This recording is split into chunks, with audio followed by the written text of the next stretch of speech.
there's a lot of stuff we can go over in the Vikings versus the Seahawks first preseason game last night. But we ain't going to get too deep into details due to the fact that I got JJ Viking coming on tonight. 8 o'clock Eastern time, 7 o'clock Central time. Make sure you tap in. This is another donation stream for him so we can get him to week 1, the Vikings home opener, so he can kick it with Purple Gang, show up at Skol Fest, man. It's going to be a weekend to remember. And we going to make that happen, man. Me, you, everybody that's watching, man. We definitely going to make it happen for him. And we already there pretty much from the last stream. And we appreciate it. And we love y'all from the bottom of our hearts for doing everything y'all been doing. I can't thank y'all enough. But last night, man, let's get into it real briefly, man. First of all, my boy Ivan Paye showed me exactly what I knew he was. All right, he flashed around the ball. Now, there was one coverage breakdown where he bit on a play action. Him and Lewis Seen were kind of out of place. They didn't really know who was supposed to take that receiver, whether it was Lewis Seen or Ivan Pace. The broadcast kind of blamed it on Pace. It's all good, but he made up for it. He made up for it, man. He made a lot more plays than he did missing plays, all right? So that right there, him being a rookie, those are going to happen. Things like that are going to happen. He was wearing the green dot, really comfortable, pointing people where they're supposed to be. You can tell he's understanding the playbook. I mean, it looked good, man. It looked like Ivan Pace actually might be a starter for the Minnesota Vikings. You hear me? Like, that's just the facts. Like, it's looking like the undrafted free agent. No, this dude right here was a second-round pick. You know what I'm saying? Like, for real. That's what it's looking like. And I knew it from the beginning, and I'm excited, man. Hopefully he can stay consistent, keep this type of energy, keep this type of play style up, and he doesn't fall off a cliff, man. But let's just keep our fingers crossed because I love Ivan Pace. That's my favorite player as of now. Coming into the draft, that was my favorite player, so I'm glad we got him, right? Another thing, man, Nick Mullens. So Nick Mullens, he looked a little nervous at times. There was times where he looked nervous, looked like he was scared to throw the ball, scared to know if he wants to take off with his feet. I don't know, man. Listen, he's a QB2. He definitely beat out Jaren Hall if you had to judge them last night. Now, that offensive line for Jaren Hall was horrendous. I mean, I don't think Patrick Mahomes could have got anything done behind that offensive line. Those are things we need to work on. There's a couple things like Ingram, one play, he shows that he's balling.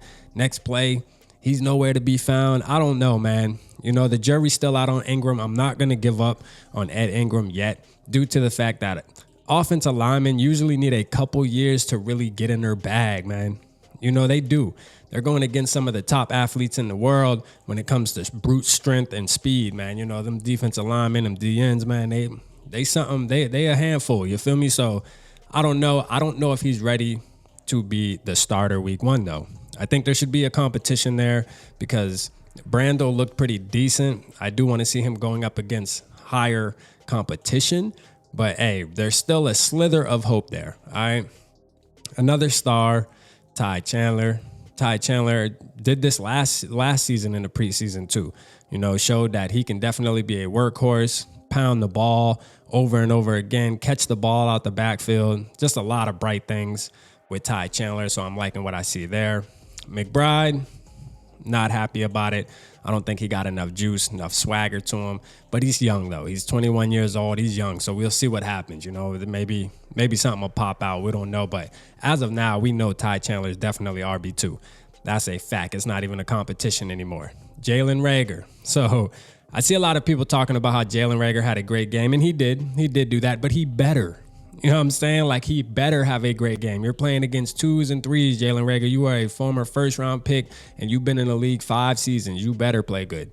I mean, I am not surprised that he had a couple good catches. He should. You know what I mean? Like, do that against some 1s, man. Do that in the regular season, and then we can have the conversation.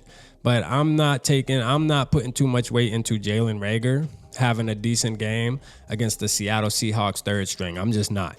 You know, but I will say this. I do believe that he's going to make the football team due to the fact of his special team ability. And we don't really know who's going to be the punt returner. And so far, he can obviously do it. He did it for us. He's not the best at it, but he's at least a person that can handle the job for us right now. So, yes, he's making the team for sure.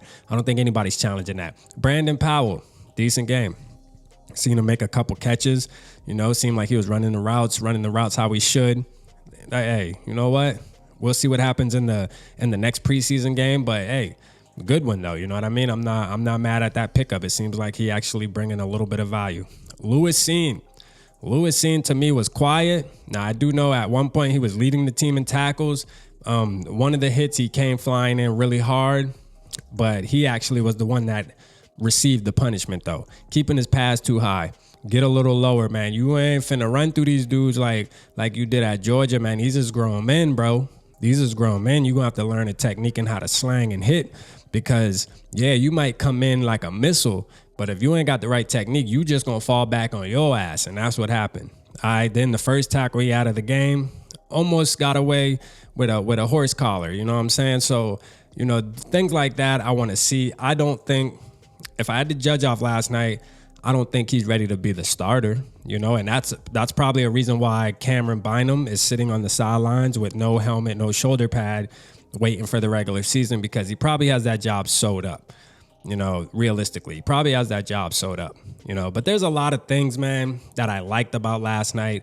Just watching Vikings preseason football. First of all, football is back, Vikings football in particular. So that's always a plus. I enjoyed watching the game. Me and JJ were texting through the whole game, and it was fun. It was fun, man. But tonight, we're going to get into way more details, break it down a little bit more, because Jaren Hall was running around like a chicken with his head cut off, and a lot of that had to do with the offensive line, and we'll talk about that more tonight. So y'all make sure y'all tap in, man. Listen, it was a good game. We got Vikings football every week now for the foreseeable future. You hear me? So make sure y'all tap in tonight, man. Appreciate y'all tapping in right now. Holla at your boy.